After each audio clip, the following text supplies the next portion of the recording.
I've searched my whole life for a lover, a wife, searching for love, an idea given to me by a corrupt system, a program of conditional love, no unconditional love from above.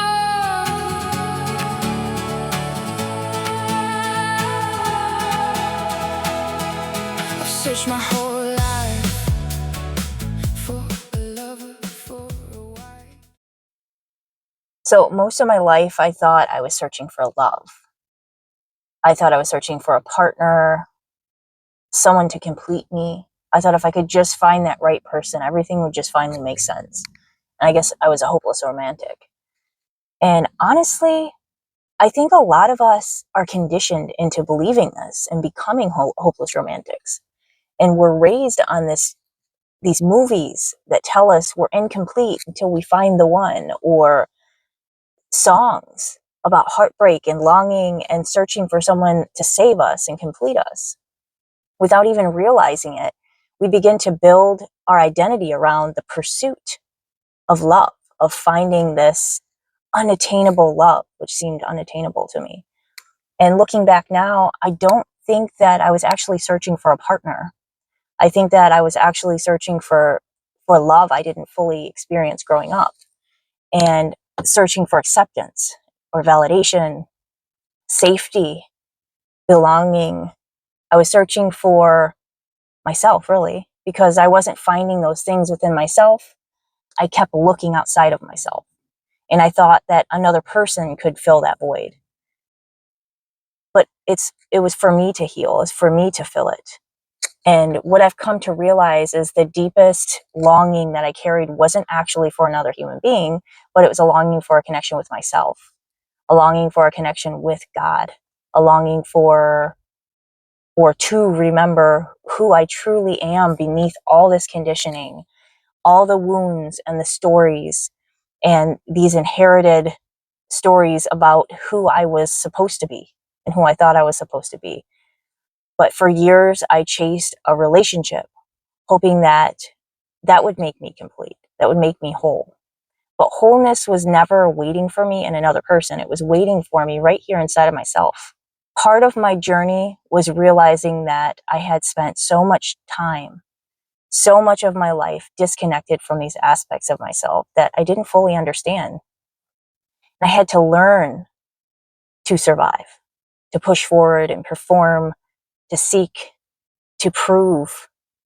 But I hadn't fully learned how to receive, or how to trust, nurture myself, how to sit with my emotions without trying to fix them, and how to just be, just simply be.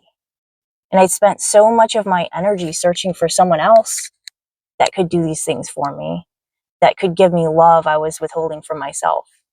And as I began healing, I started reconnecting with what many traditions call a feminine energy that's within us, and not masculine, feminine as like a gender, but the feminine way of being, that we all have masculine and feminine within us. And I had pushed my feminine away because that's kind of what we're taught. That's what my understanding was, that my feminine was weak, and to push it away and to over masculinize it. It's the part of us that feels instead of forces. The feminine receives instead of chases, and it trusts instead of trying to control everything.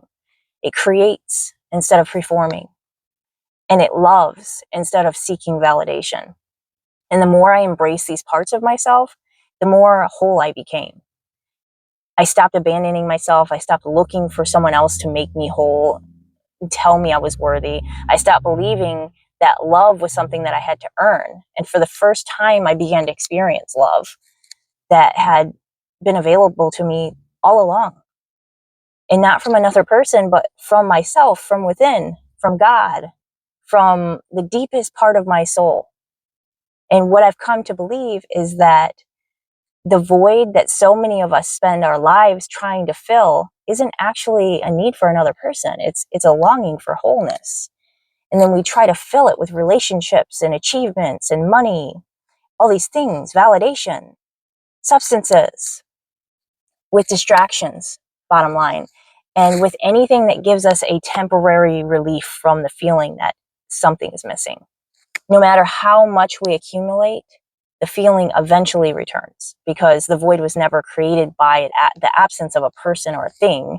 It was created by the absence of connection, and connection to ourselves, connection to spirit, our own spirit and God, connection to the divine source that gives us life and gives life to everything.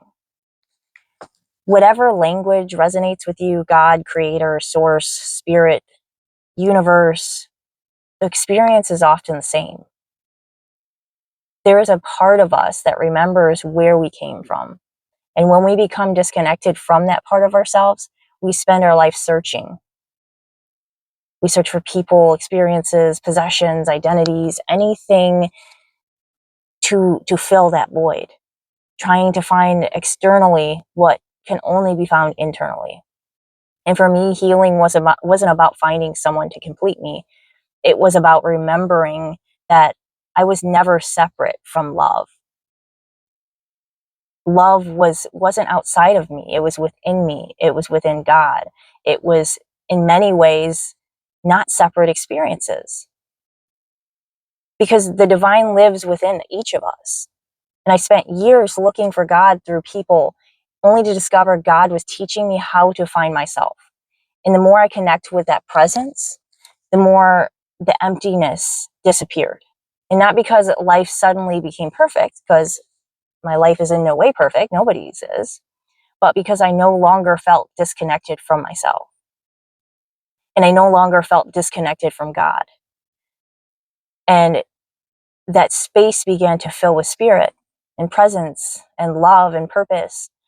And the things that I had spent my entire life chasing began to lose their grip on me, like the substances, or seeking love outside of myself and other people. Because nothing externally can permanently fill a void that was spiritual in nature. Only love and presence and connection can do that. And remembering who we truly are. So as I healed and gathered the fragmented parts of myself back together and strengthened my relationship with the divine, something unexpected happened. The seeking stopped. The desperation stopped. The feeling of needing someone to complete me just disappeared. And not because love isn't beautiful, because it really is, but because I finally discovered that love isn't something we find. It's something we become. And the more whole I became, the less I needed someone else to fill that empty space, because there's no empty spaces left. It was just simply me, present, whole, loved, connected. And maybe the greatest love story isn't finding another person. Maybe it's remembering who you were before the world convinced you that you were incomplete. So I wrote a song. The song is called All My Life. It's a reflection of my own journey from seeking love outside of myself to discovering the love that was always within me. And if you like to hear the full song, you can find it on all the major platforms. It's on my music website. It is, the link will be in the description as well. But my prayer is that it reminds you that you were never incomplete. You were never abandoned. You were never separate from love. The love you've been searching for is right there inside of you. Thank you for being here. Much love. I hope you enjoy.